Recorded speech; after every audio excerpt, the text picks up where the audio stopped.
77 WABC. Getting back to our round three. Round three of the program. Let me quote. Let's get back to our telephones on the Bob Grant Show. Say hello to Joe from Merrick. Hello, Bob. How you doing? Two questions about the Republican Party in 1996. Number one, who do you think will emerge as the front runner for the Republican Party? And number two, who would be your personal choice to oppose Slick Willie in 96? It's much too early to make any predictions. And furthermore, I don't have a choice right now. Too early. How do you feel about Jack Kemp? There are a lot of things about Jack Kemp I like. I think he would be definitely superior to Slick Willie. If he were the nominee, I would vote for him. But I don't think Jack Kemp is really an effective campaigner. Thank you for the call. Thank you. And WABC, Manny, hello.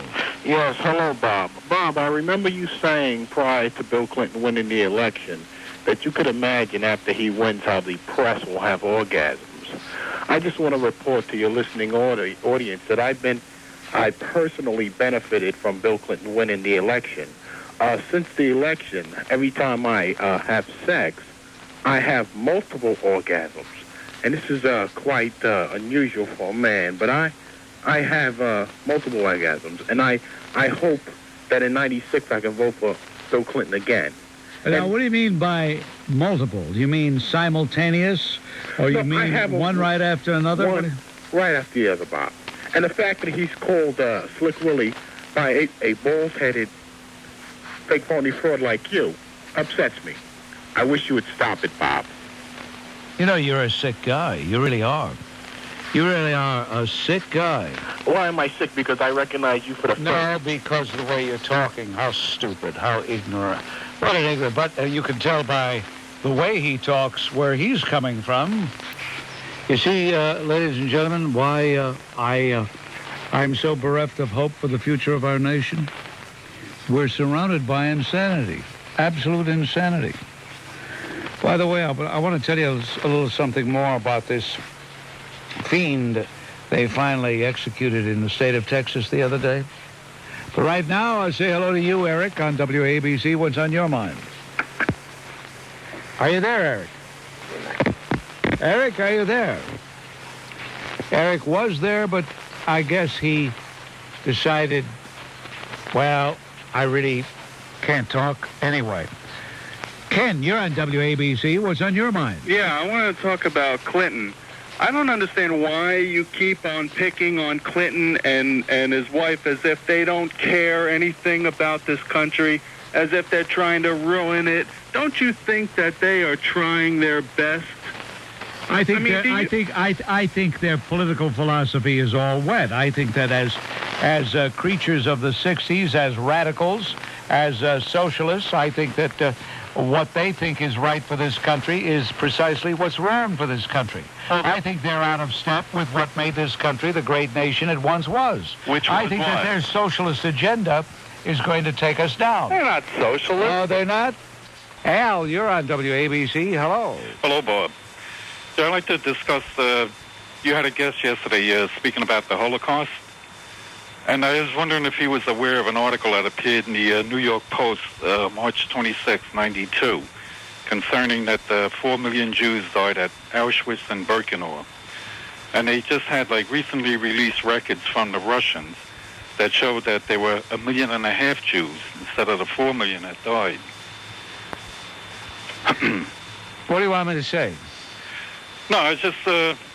No, what is your point? Are you trying to be a revisionist here? Are you trying to say... I'm not trying to revise. I'm just saying, No, what is your point? You must have a point. For historical accuracy. No, you don't want to admit that you're one of these Holocaust revisionists. This is an article... You don't want to admit that you're a Holocaust revisionist, do you? I'm not a revisionist. What are you, then? Outside of being a creep, what are you? Hey, Bob, I'm just trying to say this is an article I've written in... You're just This is a an fake, article phony in the New creep. York Post. Yeah, the I'm New not York making it up. Post. What do you have in your mouth, for heaven's sake? You can't even talk straight. Get off my phone. Tom, you're on WABC. Hello. Tom of Eastchester, are you there? Hello, Bob. Yeah, I am here. I woke up very depressed today. And I think the reason is because I haven't given a salute to Mario. I want to ask permission if I can do that. Absolutely. And by the way, I am going to officially okay the T-shirts that we are going to be sending out. And these are really terrific. Even Mario's going to want one. But go ahead, send him a message. Okay, Bob, let me face north. Mario, zendami, duzi provino spacim. And he is. Thank you, Bob. Thank you. That was very therapeutic. Don't you feel better? Very much so. Who knows? Maybe we'll have the song composed by WABC listener Marty after Joe Nolan does the Metro traffic update. That would make my day. Thank you. All right. Bye-bye. Okay, I think we will. We haven't had the song in a long time, but it is therapeutic to send a message to Mario. Right now, though, here's Joe. All right, Joe's not ready yet, but he will be momentarily. Hard at work at the Metro Traffic Control Center, checking all the charts, all the maps, listening to all the information as it pours in, trying to sit. All right, let's have the song, and then we'll go to Joe, since Joe is not prepared yet. All right, the song. Mario was under me to the opprobrium swatching. He can run New York State, but all the streets are full of hate. When he comes to town, here is what we say. Mario was under me to the opprobrium swatching. Mario, Mario, Mario. And he is. All right, Joe, are you there? Yes, sir, and we're going to be looking again at the continuing delays as you start to get out onto the Staten Island Expressway westbound. All right, let's get back to our telephones on the Bob Grant Show. Here's Joe checking in from Orange County. Yes, hello, Joe. Yes, hello, Bob. Yes, sir. I was interested in that conversation you had with that school president. Yes, sir. And can I ask you something?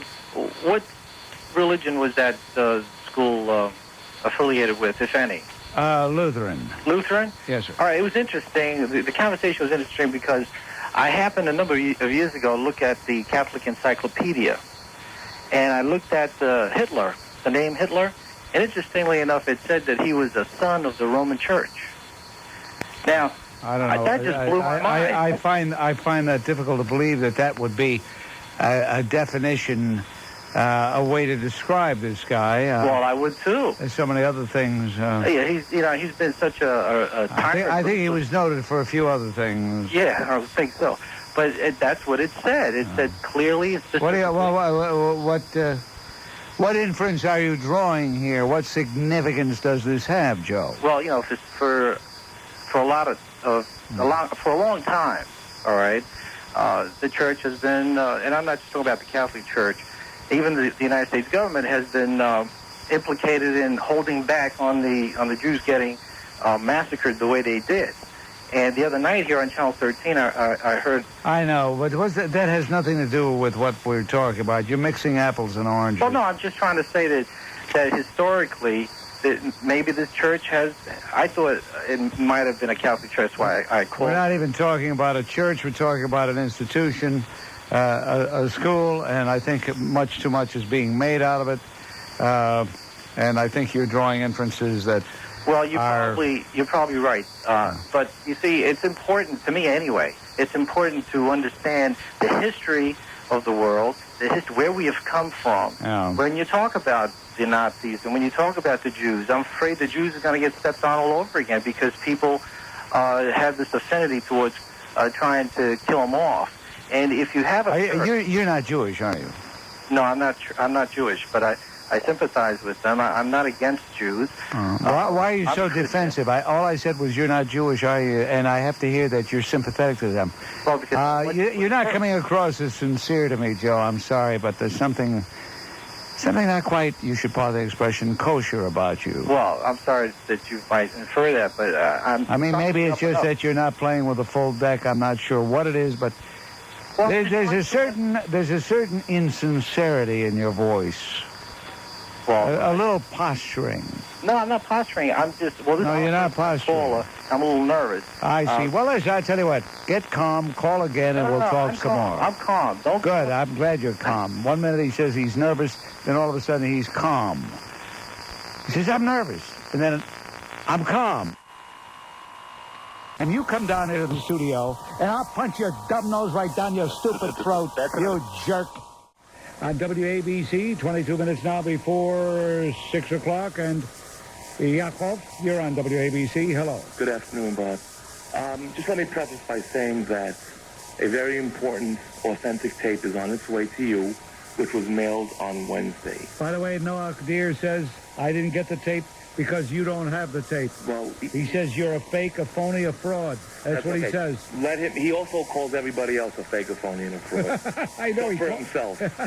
But that's okay. Well, why? You know, I was beginning to think that maybe he was right because it's been 2 weeks since you promised me the tape and no tape. I've been pretty ill for 2 months. I have hepatitis, so it's been rough. Well, you shouldn't have made me the promise then. No, the tape's on its way, so you'll see who the phony and the fraud is. Okay. You know, when a guy calls and says he has a tape, and then 2 weeks later he calls and says the tape is on the way, and then I say, yeah, how come I haven't got it? He says, well, for 2 months I've been sick with hepatitis. Doesn't sound, you should pardon the expression, kosher. Joe checking in from Bergen. Yes, hello, Joe. Yes, your hypocrisy keeps on going there, Bob. My How hypocrisy? could you support a guy like L.A. North who's a political hack? Who? And then at the same time you're talking about John Gotti. Who political hack? Who's a political hack? Who? John Gotti, you heard me. Who's a political hack? Well, L.A. North is a political hack. This is a political hack. L.A. North is a political hack? You have your hard of hearing too, or what? I know you got no hair in your head. On WABC, why even waste time with a skiboo scumbag like that?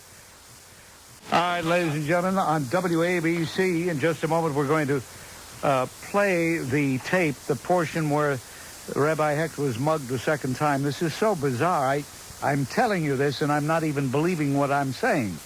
Listen very closely. Maybe you can pick up what was said in the exchange, apparently, with Rabbi Hecht and the mugger. They had the Shafton Rent-A-Crowd was there with his buses who did the march in a few different places. One of the blacks came over and told her that he asked the guy, and he says, yes, he's being paid for the day, but he didn't want to tell him how much money he's getting for the day. Yes, he's being paid. You know what's amazing is how... What's all that now? We have to hang up. Okay, you can take my money. Take my money. You can take my money. Take it. What, somebody trying to mug you again? I'll give you the money, man. You better take it. I don't want to take. I don't want to take. Take $20. Go ahead, take it. Give me the money. Okay, you took the money. I'll give you the money. 1 second. I'll give you all the money. Hold on a second. Hold on a second. Here, you can take the money. Somebody trying to mug you again? Take the money. I don't believe it. What the heck? What kind of... This is a jungle. This is a jungle, ladies and gentlemen. We live in a jungle. Here's Rabbi Hecht at the other end of the line, using a public phone. Rabbi Hecht. Rabbi Hecht. Rabbi Hecht, where are you? He didn't hang up the phone. This is scary. I hope he's all right. Rabbi Hecht. Well, all right. That's what occurred about 10 minutes ago, right here on WABC. And I'd like Mr. Busey to call over at 770 Eastern Parkway and find out if Rabbi Hecht is all right. Ladies and gentlemen, I assure you,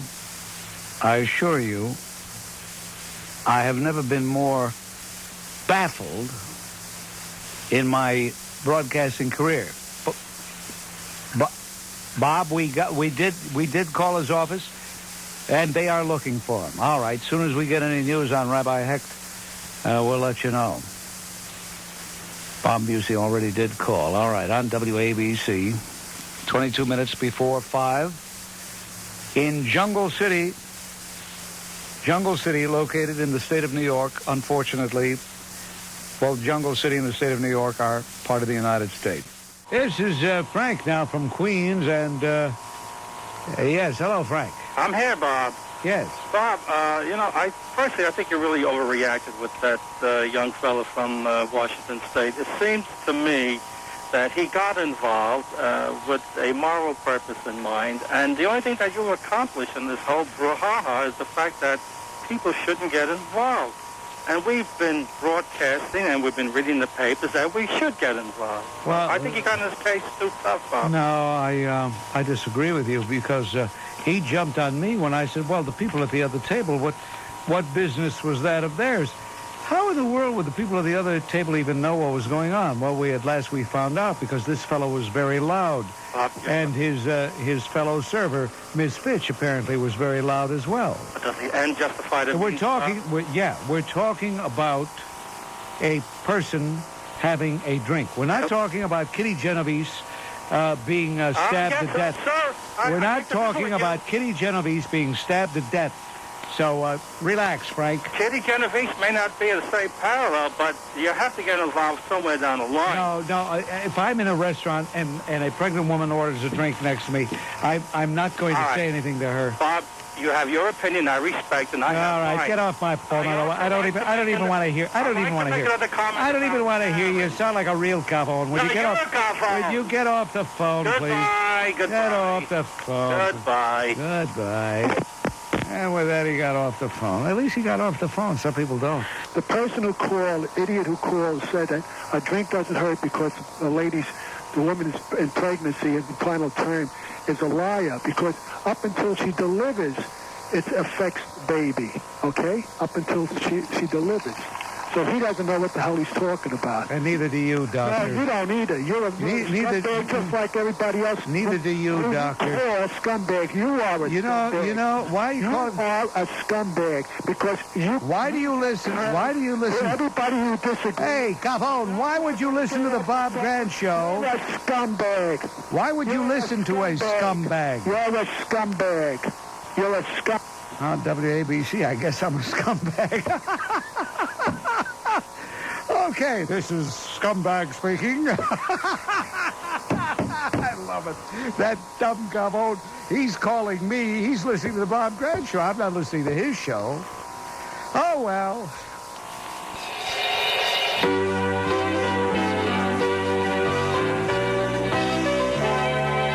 Bob Grant. Tony, you're on WABC. Hello. Hey, Bob, it's Tony in Roxbury. I want to start off at the end of our conversation first. The reason why I listen to you is because this is good radio. It's not brain surgery. It's just plain good radio. It's entertaining. I do have an issue with you, though. I really don't... what you're doing, I really don't like, necessarily. I don't like your comments to this guy. I do agree with the guy that thinks you're a bully.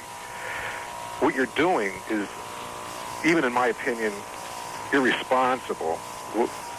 You're slandering on the radio this guy after he hung up. You're making certain assumed acquisitions. You don't know the meaning of slander, pal. If well, you say I'm slandering the guy, you're right. Are you a libel attorney? Oh, please, Bob. No, don't give me the old please. You're the guy. Hey, wait. You're going to tell me the definition, and you're a libel attorney. No, you're a libel attorney. Is that right? I'm going to tell you this. That you're not going to tell me the definition of slander. Wait a minute. Are you a libel attorney?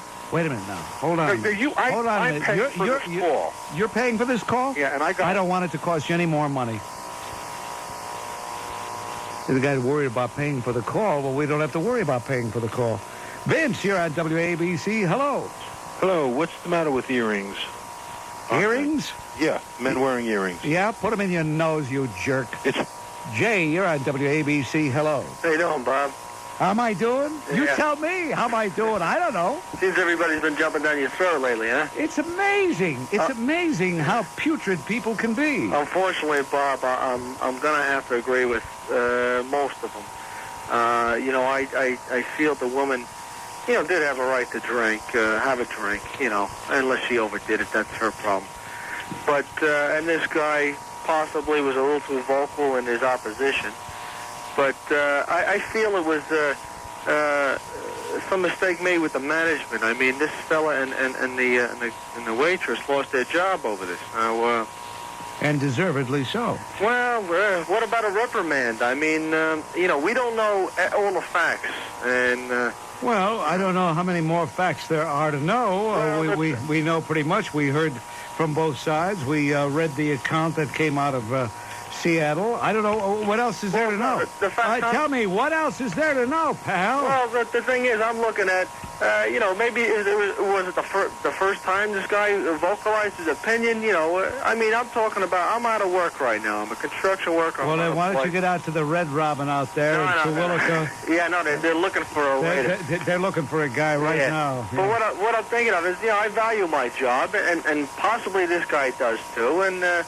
I think... well, if he valued his job, then why did he get out of line then? Why did he do what he did? Yeah, it's unfortunate. No, I agree with the woman. She wants to drink. This guy, maybe he vocalized a little too loudly and got the rest of the restaurant involved, but maybe a little leniency could have been let go on the side of the management. The poor guy, now he's out of a job, and then what, And then another thing, you're looking at... Would you get me my violin in there, Mr. Bryson? Bring that violin in there. Okay. Thank you for the call. Yeah. On WABC, here's Pat checking in right now. Ladies and gentlemen, there are some statements made by some of the sickolas who call the program that are not even worthy of a response. Pat, hello. Yeah, Bob, are you familiar with a fellow by the name of Fred Halliday? No, I'm not familiar with him. I never heard of him until he wrote that. I just wanted to ask you about that. Scurrilous article, that absolutely libelous article he wrote about me Sunday. I don't know if that was brought to your attention by another listener, because I just haven't listened to you since really last Friday, and then I seen this article on Sunday. You're the first person who called the program to talk about it. And boy, I'll tell you, this guy, I don't know. That's why I was asking you exactly who he was. It says at the end of his article that he's a novelist and also... It said he's written novels and screenplays, but... And I'm not familiar with any of his... But it doesn't say what novel or what screenplay, does it? And I'm maybe he wrote a novel and wrote a screenplay, and you'll find them in his dresser drawer. No, I'm a pretty avid reader of books, but I haven't seen anything of this guy. And boy, I'll tell you, some of what he puts in here, this guy must be out in left field 450 feet. But, I mean, it's real, I'll tell you. It even shocked me. I know sometimes maybe you can be accused of being a bit brash or whatever on the phone. But well, I don't care what he accuses me of. He can accuse me of anything he wants. I'm fair game. But notice he does not believe in freedom of speech. He's typical of the left wing in this country who believe in the First Amendment as long as what you say is in agreement with what they say. It never occurred to him that maybe I've been on the radio for almost 21 years here in the city of New York because a lot of people listen to me. That never occurred to him, did it? If you don't mind, could I just read a bit of it, Bob? Well, I don't generally approve of reading. No, basically you don't, but I just thought maybe just to give the audience a general idea. Obviously, nobody read it outside of you anyway. Well, I'll just take a short paragraph from it. I'm going to let you. Okay, this is one part. Latinos or Caribs who call in are targeted for their first language or accents. Blacks who say ask me for or ask are pounced on. An audience of ethnic whites and populist free thinkers is assured that America's slide towards the third world status is mainly due to changes in demographics. This, according to Bob Grant. And it goes on, and he compares some parts to Hitler and to... well, I don't mind that. The only part of this that I object to is that he wants me silenced. What is he afraid of? If my ideas, if my pronunciamentos are so out of touch with mainstream America, if I am so way out there in extremist land, then who's going to pay attention to me? It's amazing I have such a huge rating. It's amazing that this guy wants me taken off the air. A quick footnote to the whole thing, and I'll let you go, Bob. It's amazing that this article, this opinion, is directly above George F. Will. That's what struck me, too. No, that's the juxtaposition of that article and Will's article is... Well, I'm just saying... No, there's nothing questionable there. No, I didn't say it was, Okay, thank you for the call. It's Jim. We're going to talk... No, we're not going to talk to Jim. Not right now. We will in just a moment. This portion of the Bob Grant Show is brought to you by your local oil heat dealer. Jim, this is Bob Grant. I'm talking to you on WABC. Hello. Hi, Bob. I was just trying to alert your listeners to a new gimmick going on with your favorite subject, the toll takers. Well, Jim, if there's an old saying, euchre me once, shame on you. Euchre me twice, shame on me. I hear you. Except that the it sounds so much better in the original post. The first one was a little bit different. That happens at LaGuardia, where you hand them a 20 and you expect to get back $15, as I did. They hand you a quick 10 in singles and lift the gate so that you're anxious to drive out, and then find that you didn't get the other 5. Why are you in such a hurry? Are you intimidated? I'm always in back of people who take their time. They count their money twice, 3 times. Believe me, Bob. They look at the sky. They talk to their friends. I'm going to count it. They adjust their tie. You're a cagazote, pal. That's what you are. I hear you. Okay, Jim. Thanks. It's Bob Grant. Hello to you, Alice. What's on your mind? Hello, Bob. I was just wondering if you feel that people with Munchausen disease and other old world diseases should be sterilized, Yeah, I think it's a good idea. Yeah, because it will prevent... Matter of fact, we could start with you. She hung up. Sterilized. Do you think it should be sterilized? Now, what was the implication of her message? As if I didn't know. As if I didn't know. Joan, you're on WABC. Hello. Hello. I read the article in the Daily News by Fred, I think it was Halliday, and I thought it was you to a T. You thought it was what? It was describing you to a T. I knew you were going to say that. You did? Yeah, I knew. I could tell I could tell by the tone of your voice, the unctuous... Oh, I know. Here we go. No, it's true. It's true. Get off the subject, Bob, and go right to my voice. Go ahead. No, it's true. How else would I know? How you thought it was... You know. Well, why in the world would you listen to such an individual? I don't listen to you. Oh, you don't listen to me. Well, then how would you know if it suits me to a T? You can't have it both ways. You see, this is how you expose yourself as a fake, phony, fraud hypocrite. Are you finished? You can have it both ways, and you know that. Either A, you listen to me, and therefore you know that Halliday is right. I listen to you for short spurts. A short spurt would do it? When I come out of work at night, the radio is on. That's always the cop-out. After listening to Joy Behar, and I listen to you for about maybe 10 or 15 seconds before I have to turn you off. In 10 or 15 seconds? Yes. What could happen in 10 or 15 seconds that would cause you to turn me off? Every word out of your mouth. Let's put it in that 10 or way. 15 seconds? Let's see. That's all it takes, Bob. All right, let's be heard. Good afternoon, everyone. The telephone lines are open. Okay, there you go. You mean that turns you off? Venom, bile, and hate. Those are your 3 words, Bob. Venom, bile, and hate? You to a T. Read the article. Why are you listening to me now? I'm not. I'm talking to you. I see. Okay. She's not listening to me. What a fake, phony, lying. She's lying to herself. That's the worst thing. Jim, you're at WABC. Hello. You know, unfortunately, Bob, is that what's happened now is that every sort of crime, if there is a Jackson involvement, or just like he was one of the first to Warner Brawley's side, they bring a sort of overtone to these crimes that isn't there. And yet the Well, of course, Jerkson is an opportunist. He is a tawdry opportunist, and it's a good thing that he's still doing what he's doing, because the more he exposes himself, the more even some of the dumber ones amongst us see what he really is. I hope so, Bob. A smoke and mirrors man.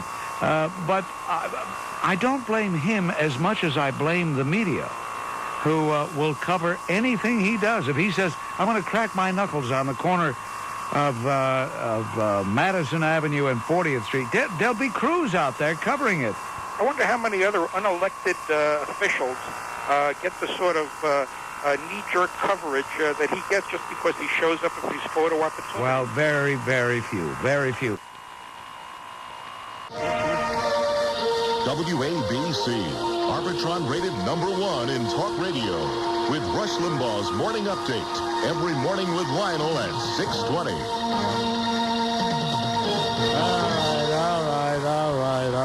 All right. Dan Rostenkowski, let the man stand on his record. If he did something wrong, fine. But he was a good man. He did a good job. What do you mean he was a good man, did a good job? How can you say a guy who committed all these crimes is a good man? The same way that I could say, well, it's on a different level. Ronald Reagan was a great man. He did some things that were questionable and Wait a minute. He was never accused of a crime. No, but... You're an idiot, an absolute idiot. I can't believe this jerk. Let's try Bob. Hello, Bob. Yes. Hello? Yes, sir. I just want to get your opinion on what I'm thinking. What do you think that we hold some people more accountable for their doings than other people because they take the oath of office and they swear to uphold the Constitution? What's your question, sir? What is your question? My question is, do you think that the reason we hold some people more accountable for their doings, their wrong? No. Nobody's held more accountable. If a person commits a crime, he commits a crime. What kind of idiots? I got to get out of here, for heaven's sake. What a bunch of boobs. John, hello. Are you there, John? Yeah, Bob. What, are you afraid to talk to me because I had two real super jerks right in a row? You're all right, Bob. Singh is checking in right now. S-I-N-G-H. Singh, hello. Hello. You know what really ires me is these taxi cabs with decals of their home country. Yeah, I know what you mean. And they don't have an American flag beside it. It's just, if their country is so beautiful, why don't they go back and rectify the situation there instead of running away from the problem? When we Americans have a problem here, we don't run away. We stay here. Well, this gives you an idea of the flotsam and jetsam that has been coming into this city, particularly, but into this country in general. And these people who make these decals are having to make decals of countries they never even heard of. Like Suriname. How's Belize? You want to go to Belize? British Honduras, right? Formerly British Honduras, right. Yeah. Hey, I know you tossed in that word, badinage, yesterday. You probably thought I didn't know what it meant. Why, were you on yesterday? Yeah. But you used a different name, didn't you? Well, I did. Now you're violating the rule, you skunk. That slams the lid on things for today. Until tomorrow, this is Bob Grant reminding you, your influence counts. Use it. Kill Saddam Hussein. Kill him. Now. It's 6 o'clock. You know, I try not to think of Il Supremo too much because life is too short.